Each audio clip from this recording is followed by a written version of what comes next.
Every single great business idea, whether it's for a cool online store or a cozy neighborhood shop, always comes down to one massive question, right? This is the question that keeps people up at night. You've got the passion, you've got the product, but how do you even know if it's going to be profitable?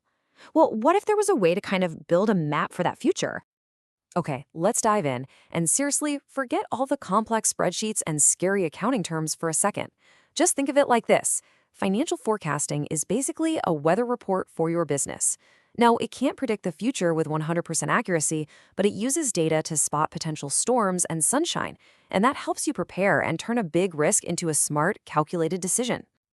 All right, let's really dig into this tool. And remember, the goal here isn't to be a perfect psychic, right? It's all about navigating that future uncertainty with a bit more confidence. So here's the core idea. Basically, forecasting is just using what you know right now, and maybe what's happened in the past, to make a really solid, educated guess about what's coming next. It's the thing that turns all that anxiety about the unknown into an actual, manageable plan. Now, what's cool about this is that a good forecast isn't just some wild guess pulled out of thin air. Nope. It's actually based on real world stuff. You look at the big picture, how's the economy doing? You got to check out what your competitors are up to. You pay attention to what's trending in your community. And you have to be super realistic about your own capacity. Like, how much can you actually make and sell? Theory is great and all, but let's make this real. We're going to follow the journey of an entrepreneur. Let's call her Ms. Fashionista, as she uses forecasting to plan out her brand new online clothing store, Fitmodo. All right, first things first. Let's talk about the fun part, the money coming in. We've got to figure out how much cash Fitmodo can realistically expect to bring in.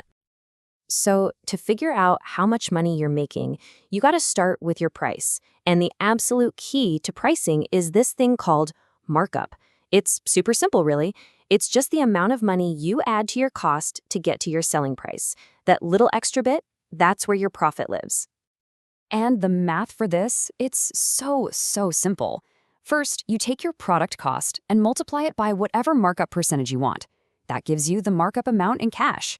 Then, you just add that number right back to the original cost. And boom, that's your selling price.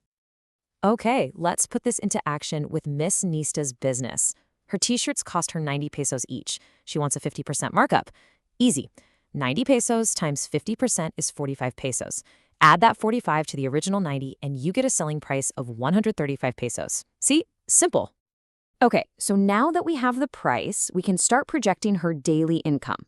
Let's say, based on her research, she thinks she can sell about 10 t-shirts and maybe 6 pairs of jeans a day. We just multiply the price by the number of items sold, and we can see she's looking at a total daily revenue of 3,420 pesos. Not bad for a typical day, right? And this is where it gets really powerful.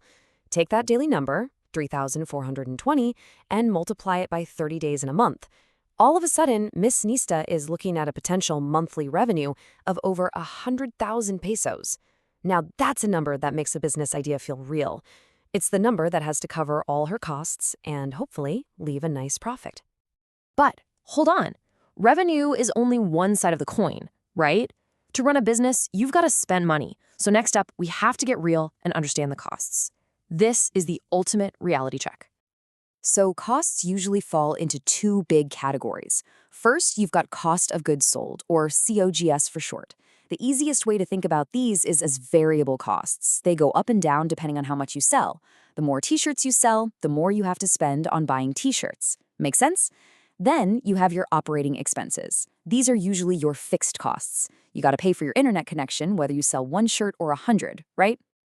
So for Ms. Nista, her monthly cost of goods sold is pretty straightforward. It's the total price of all the t-shirts and jeans she expects to sell, plus any shipping she has to pay to get them from her supplier. This is her single biggest expense, and it comes out to 78,400 pesos.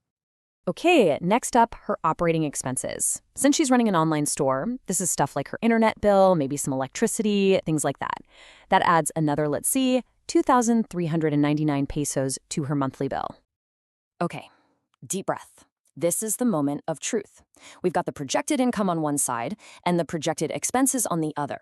It's time to put them together and see the whole picture. So let's start with the top line, the money coming in. As we figured out, her projected revenue for the month is looking pretty good at 102,600 pesos. And now for the costs. When we add her costs of goods sold to her operating expenses, her total monthly costs come out to 80,799 pesos. And here it is, the big reveal. Her projected revenue is way higher than her costs. This means Fitmodo actually looks like it could be profitable right out of the gate. How cool is that? And, this brings us right back to the whole point of this exercise. It's not about predicting the future with a crystal ball. It's about making informed estimates. It's about swapping a blind leap of faith for a smart, strategic step forward. And that, right there, massively cuts down your risk. So look, we just broke down how to figure out your potential revenue and your costs in just a few really simple steps.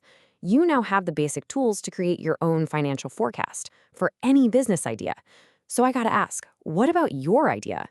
What does your business's weather report say? Is it looking like clear skies and sunshine? Or do you need to maybe pack an umbrella and prepare for a few storms?